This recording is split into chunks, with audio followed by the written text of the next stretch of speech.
Hey, everybody. Welcome to the Shrimp City Report, Charleston's #1 podcast for entertainment, leisure, and living. And we're also Best of Charleston nominated podcast for 2025 from the City Paper. Yay. Yep. Clap, clap, clap. I'm Devin. I'm joined with my compadre, DJ. How's it going? It's going great. It's been a heck of a week, and it's a nice, chilly, 66 degrees in Charleston with no humidity. So it's a delightful day. I know I choose. It is a great time to enjoy a pint, right? Yeah. I mean, always. It is. And so today we're joined with Jamie Tenny from Coast Brewing Company, as we Charlestonians refer to it, Coast Brewery. Or just Coast. Or just Coast. Yeah, Coast, yeah. And Coast is also in our neighborhood. We are a Park Circle podcast, so we're fans, and we have come here often. It is funny the amount of times that I've had a person come into town and I'll say, let's go to the Coast, and they'll be like, going to the beach? Better. I'm already at the Coast right now. Well, Jamie, I guess we can go ahead and, hit it from the get-go. How long is Coast how long has it been around? Oh boy. 2007, believe it or not, 18 years. We were founded as an official brewery, even though it took about 6 months from the time we, got our building, which is still the same building on the old Navy base, to making beer. That fall was about 6 months. So we're 18 years. We were the second brewery to open here in Charleston. My husband, David, had worked at the only other brewery here in Charleston. Which one? So, Palmetto. Okay, yeah, Palmetto. They were the original brewery here in Charleston. That's quite a history. And Charleston is, just like every town now, there are a lot of breweries. Yeah. And there are now distilleries. So y'all were trailblazing. So was that scary? Was that like a leap of faith? Overwhelming, yeah. Being young has its benefits in that you just jump in blind and go, we'll figure it out. And you kind of do. I don't know that I would do it now, as I'm, obviously 18 years older or 20 really. We started the wheels turning in 2003 to try to start to do this. But it was really 2007 we opened, and we can get into Pop the Cap because there was a lot of work that had to happen before we could open. Yeah, for sure. So yeah, with hindsight, it was insane. We had no money. We had 2 small children. Oh my gosh.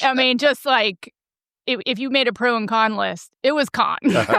But being young, we were like, what the hell? Let's do it. And, we did it. And then at one point you poke your head up and you're like, what the hell did we do? Yeah, I know.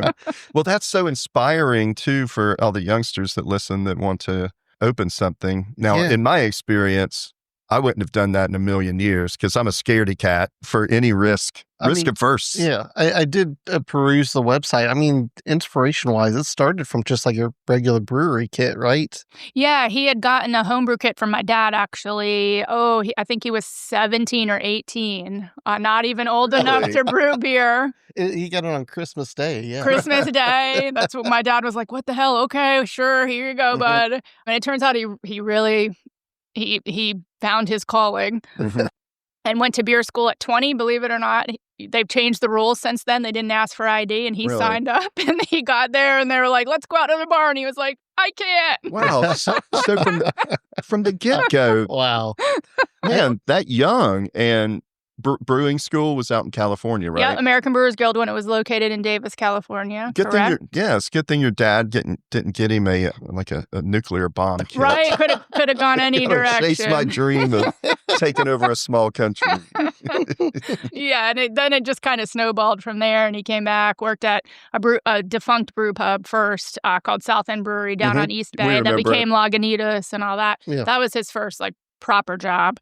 And then Palmetto for a long time. And then we started thinking, hey, I think we want to do this ourselves, which again, there was only one brewery. So there was we had no clue. And we were looking around. I was working at the biodiesel plant that used to be located behind us. And we were like, man, this building is super cool. We looked at some other ones because it wasn't available. And then it just kept falling through and we couldn't line up financing. Didn't find equipment. And then all of a sudden it was just like, hey, this equipment's available. Oh, this building's available. Okay. Yeah. So y'all started we can go on talk about the building, but if you started, when's the first time y'all got into this building? What was the year? February 2007. You're trailblazing. That's really on the edge of before a lot of stuff got developed in the old Navy base and Park Circle and stuff. So you were on an island, really. Oh, we had family that was like, what the hell are you doing out Yeah. there? Yeah. Like, nobody goes out there. It's sketchy. And we were like, we loved it. Yeah, yeah. But the funny part about opening February, I want to say it was February 27th, like we got the keys. Mm-hmm. I had run the Pop the Cap group. So in South Carolina at the time, you could only have beer below 6% alcohol. Which, cool for some beers. Some beers, he wanted to make an IPA, 7.7, illegal, could not be brewed in our state. So I founded the group called Pop the Cap in 2005. We got some laws changed. There's a lot to that. That could be a whole segment, so we won't get into it. Yeah. But we were pretty sure the law was going to get signed Yeah. when we got the building. And it was like 3 days before, and we were like, oh, God. Huh. Because the plan was if that wasn't going to go through, and we knew that was going to be the catalyst to opening up because there was other restrictive laws, but that was the first one, and that had to get changed for the rest to follow. We were out. We were going to move to Asheville and open a brewery there. So it came down to the wire. And let me tell you, sweating it, like, what are we going to do with a building if we can't open a brewery? Yeah, for sure. So it was definitely like, oh, that was not fun. Worrying about timing and yeah. So I'm correct in saying that this is a family business, though, Oh, right? yeah. Every aspect. And what was it?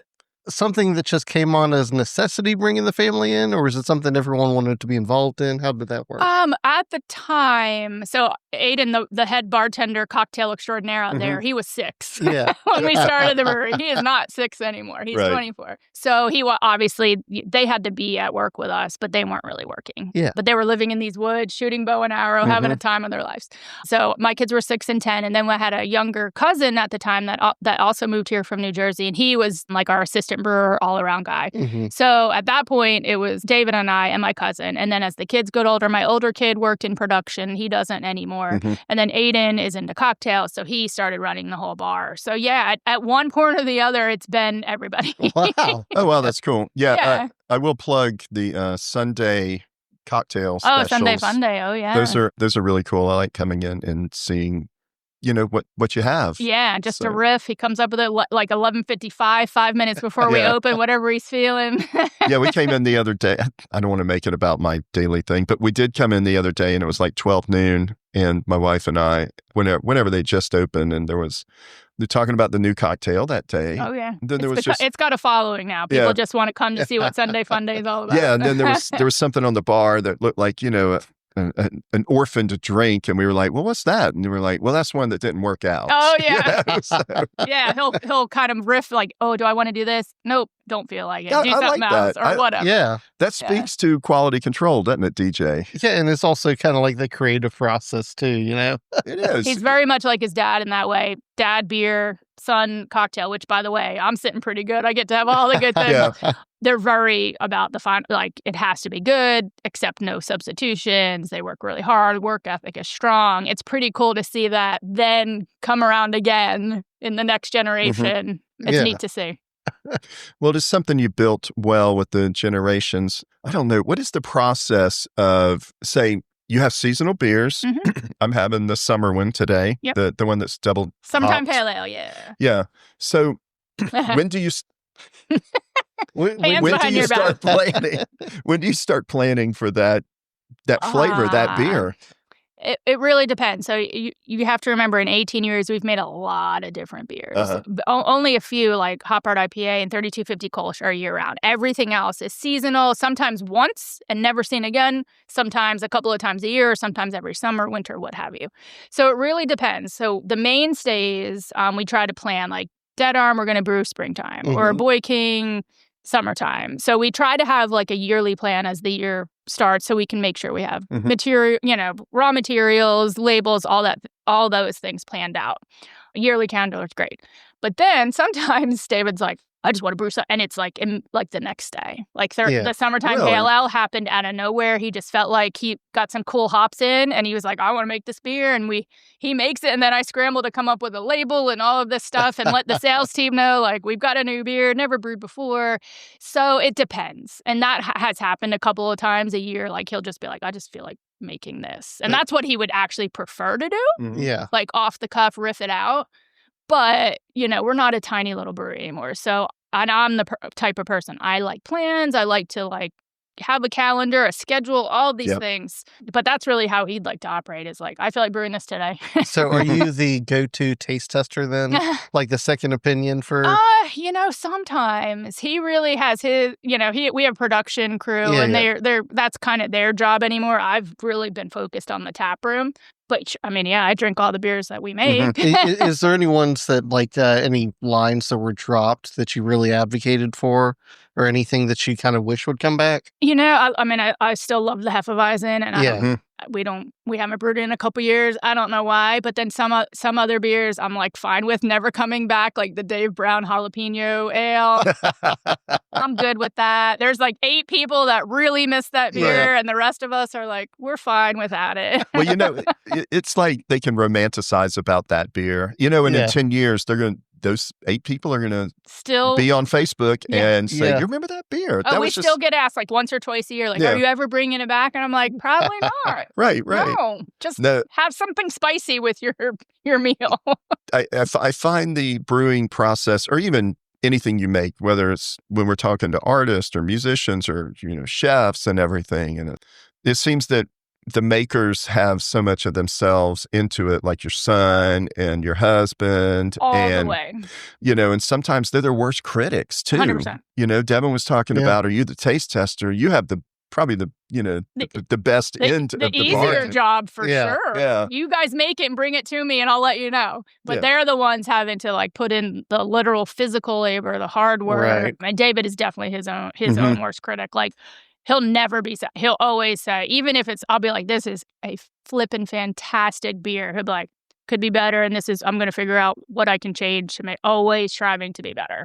DJ, we have eaten here before. We have. What is your favorite thing to eat here? So we're going to segue into your food. Okay. Yeah, absolutely. Which is a new development, by the way. We've only been doing food for about 2.5 years. You could have fooled me. We were big fans, especially the tartare that we had. Oh, here? That's my favorite thing. Carpaccio. The carpaccio. Yeah. Oh my gosh, that's so good. So you've only been doing food for 2.5 years? Yeah, so the new tap room that was a build-on to our original building has only been open, 2.5 years. Oh, did you have a preceding tap room? Well, if you can call it that. It was in the original building, that side, production. There's no heat, there's no air conditioning. It's wide open to the elements. There's tables next to tanks. Yeah. Totally uncomfortable. People like in the way of brewing. People touching hoses. You're like, someone's getting burned today. Like totally dangerous. And we did that from, when were we allowed to have a tap room? Either 2010 or 2012 until 3 years ago. So it was awful. Which is why we built this new side. It is. It's kind of a well-kept secret as well. Awesome. And we evangelize it, of course, to certain people. Yeah. Now we're evangelizing it to hundreds of people. So I love the beer and everything. This is a super comfortable tap room to be in. There's a lot of room. You got tons of porch space too. But the food I was really knocked out by. Awesome. It's a little complex. Like the tacos are very good. I love those. But I also like the vegetarian option of, just having the cauliflower with the harissa and everything. So, and then the cheese curds don't hurt as well. We like to keep it simple, not a long menu, you'll notice, but just quality. Well, you only serve food 3 or 4 days a week? We serve food all the time we're open. So we're open 4 days a week. So okay, so you serve. Okay, so that's cool. So I guess you don't have the big giant challenge of having coolers full of food. You try to use what you have and then have those 3 days off. Yep. Yeah, with the tap room being closed 3 days, you can kind of keep that menu under control. Who does the menu? we have a chef, and he's been our chef from day one, Greg Marks. He's great. It's been a good, like, kind of riff, like, hey, we like this. He's from Wisconsin, so heavy cheese curds. Yeah, right. The best cheese. I had never had cheese curds before until he started making them. Yeah, and those are legit. Right? Yeah. So he has his influence. It's a pretty cool kind of teamwork, because there were some things that I wanted to see, some things that he brought to the table that are his expertise, and then it just kind of worked together. Yeah. So we came in today, Thursday. Nice crowd. Yeah, it was busy for pretty surprised. I think I've only been here on Sundays. Maybe a Saturday or two. So Sundays may be heavy and everything. It seems like the inside has a lot of room. Yeah. Yeah. Y'all have a little stage area too. Yeah. We do. Yeah, so you can handle a nice crowd. The sound, which is why we haven't been using the stage. We're trying to get some better sound, because it gets real loud. You probably saw that a little bit earlier, even with sound panelists. So we're trying to rework all of that so it's a little more enjoyable, because I get like, oh gosh, there's too many people talking. We definitely can't have music in addition to all this. So we're kind of reworking that now. Okay, yeah. Good. That's a challenge. Always. Sound conditioning. But there's a lot of places. I mean, it's when you're building out, and I guess you think about, wow, let's have some live sound or some live music or something. And you're like, oh, wow, this maybe is not the right. I mean, from the I get-go. get it. It's a giant metal building with 18-foot ceilings. Like, there's going to be some sound, but hopefully there's a way that we can quiet it down a little bit. Okay, so we've seen them out and about with your Kolsch out and about, and Pop Art, of course. Yeah, everywhere with them. So when did you start getting to where you were actually distributing beer? Well, again, with the state laws, we were not allowed to have a tap room when we opened. You had to strictly distribute all your beer. So from day one, we were all distribution. Oh, okay. So it's kind of the opposite model that a brewery gets to operate under now, because now you can do that. So that's probably a good place to start. Like, start on your home base at your own tap room, and then as you build, if you want to, add distribution. Right. Since we couldn't have a tap room, we had to only focus and rely on distribution. That is Herculaneum. So, wild. To that aspect, was marketing easier nowadays than it was back then? Yes and no. Different. There's not a lot of breweries, so obviously, you can stand out because there's 2 to 5 of you at that point. Yeah. But there was also not the adventure palette yet. Right. Like not everyone willing to experiment. Not many. No, especially in the South. David always said the South Still was like the last Budweiser, frontier of beer. Craft beer just wasn't hitting here quite yet, as opposed to, say, California or Colorado or even Asheville. Yeah. So yes and no. But then we also had to make styles that we had no idea that weren't available here yet or brewed here. So, Pop Art was the first IPA brewed in the state of South Carolina. So you're coming out the gate with hey, I have no idea if somebody's going to want this whole entire style of beer that they've never had before. That's fascinating. So how do you determine, I guess, the palate for a beer that you haven't that's not especially available? Then, yeah, you'd have to literally travel to another state for that. Yep, or home brewing gives you a good idea of what's kind of happening. But still, being the first IPA in South Carolina, did every decision that you guys make, are you like, let's make a decision that may be the hardest part of this? Again, the retrospect, it seems that way. We were like, he will only brew styles that he likes to drink, which is why you won't see certain things here, because he just doesn't like them. Cool. I think that's the only way to do it, especially with how flooded our market is with so many different beers, different breweries, and all that stuff.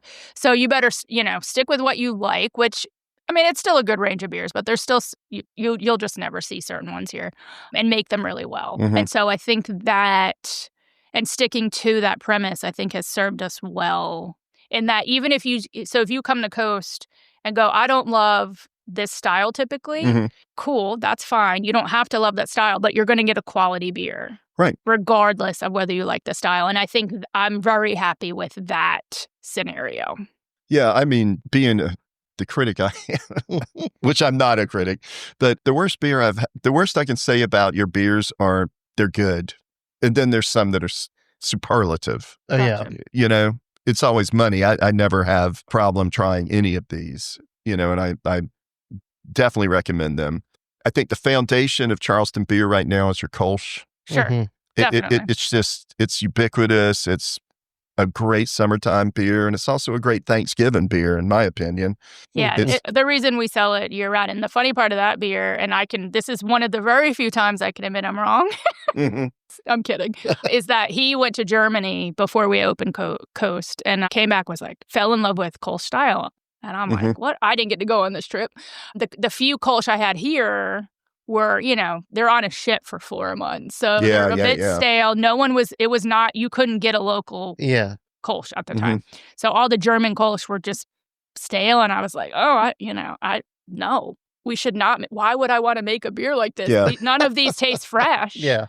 And it was kind of a thing. It was an argument between us. And I was like, man, I don't think you should. And he was like, trust me, fresh, like, it's going to be awesome. It's going to be the beer, like mainstay, lawnmower, hot days. And I was like, fine. I was not happy about it, but fine, go ahead and look.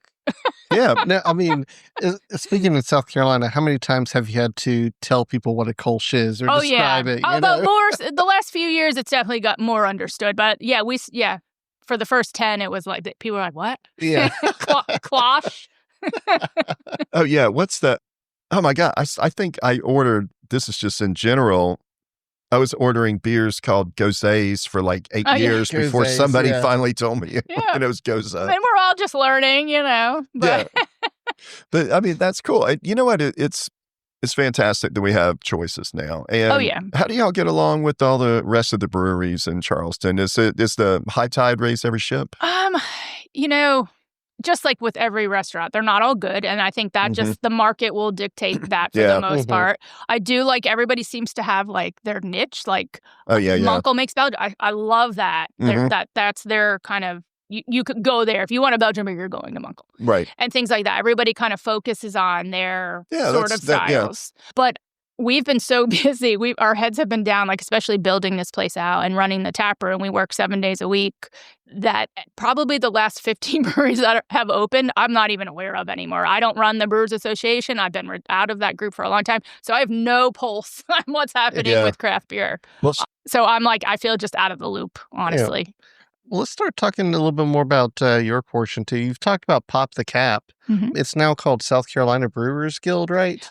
I don't even remember if it's the Brewers Guild or Brewers Association. I think it is the Brewers Guild. Can you tell us a little bit more about that? Yeah, so it was just, again, it was kind of selfish at the time. We want to open a brewery. We want to make beer over 6%. So what do I have to do to make that happen? Yeah. Okay, I founded the group, went to Columbia, met some people. It took a couple years. And then it was like, all right, now we can make 6% beer. But you can't go to a brewery and taste anything, not even a sample at the time. So we just had to kind of chip away. You used to only be able to get 4-ounce samples, not a pint. I mean, it's just like looking back, even in 15 years, you're like, crazy. So you founded the group? Good Lord, what kind of motor do y'all have? This is insane. Again, being young. Were you valedictorian? Or how is that developed? Valedictorian? How has that developed over the years? Do you see a lot more? Even with, like we mentioned, Charleston exploding with everyone wanting to get into brewing. Because it's more business feasible at the time. It was stupid. Like, you're so handcuffed. Who wants to do this? So that's, with those laws open, it makes it a hell of a lot easier. Sure. Yeah. So still crazy, but easier. Well, like you said, it is a little more business friendly, and Charleston's getting a reputation of just cool stuff and cool food, and now it's time for cool beers. Right. So what are y'all going to do in the future? What are the plans? Expansion? More beers? What? No. I do not want to expand. I want to even maybe expand. I want to kind of bring the circle in a little bit more. We're having a hard time having a work-life balance. Yeah. No, that's good. So, no, I don't want more work. I don't know. I still feel like even though the taproom's 2.5 years old, I still feel like I'm trying to figure that out because it's a beast. I mean, it's a monster. Oh, is it really? Okay. We're from when we open Thursday to Sunday night, we are rocking.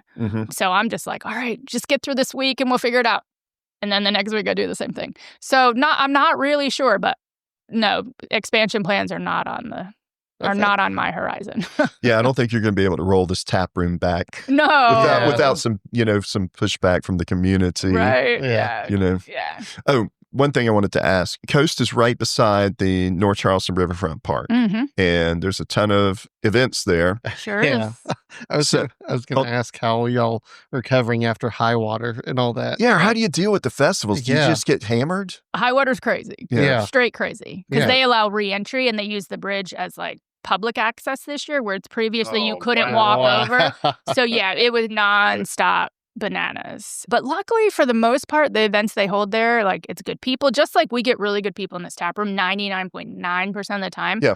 Their events are cool enough that the people coming in, we're like, all right, everybody's good. Everybody's having a good time. But as that park's only 2 years old too, or 2.5, I bet they'll start doing more, like 4th of July. I'm just ready to I can't even handle it. I'm not ready. And it's in 3 weeks. And I'm like, oh my gosh, it's the largest fireworks across the street in the whole area. Yeah, that's right. Yeah. It's straight bananas. So I'm like, oh, we'll do our best is what we'll do. Yeah, and that's all you can do. Everybody will be at that 4th of July. I got to where I just sit on Montague across the street and watch it. Sure. The one thing I need to add about this place where you were sitting, it used to be a golf course around here. Where we're sitting was not. Right, but you can see across the street and around the corner. Oh, yeah. And there's still people out there hitting balls. Yeah, you can still see the hill. There used to be a 9-hole Admirals course over here before they developed it. And I remember that as a young child. Yeah, we love the history out here. We are definitely glad y'all are out here. We're glad we discovered you. Only about a year ago or so we discovered Coast, or maybe even less than that. Well, we definitely discovered the Kolsch. The beer. We've been drinking your beer, but we didn't know you had the tap room. We get that a lot. People are like, I've been drinking Hop Art for 10 years, and I had no idea it was brewed here in Charleston. Yeah. It says it on the can. Yeah, we didn't know you had the tap room, and we're like, oh, man, damn, that's cool. We were very pleased to find that. Awesome. Yeah, absolutely. Yep. So anyway, I guess we will go ahead and wrap it up. Do you have any social media or website or anything you want to plug? Coast Brewing, everything. It's coastbrewing.com, at Coast Brewing, whatever you want to call it. Coast Brewing, one word. Okay. And we can find your product in grocery stores all around. Technically statewide, the bigger metropolitan areas, Charleston, Greenville. Okay, cool. DJ, you got any follow-ups? No, I'm good. Okay, cool. So for everyone, I will go ahead and close it out for the week. This is the Shrimp City Report signing off until next week. Thanks for coming, y'all. Cheers. Bye.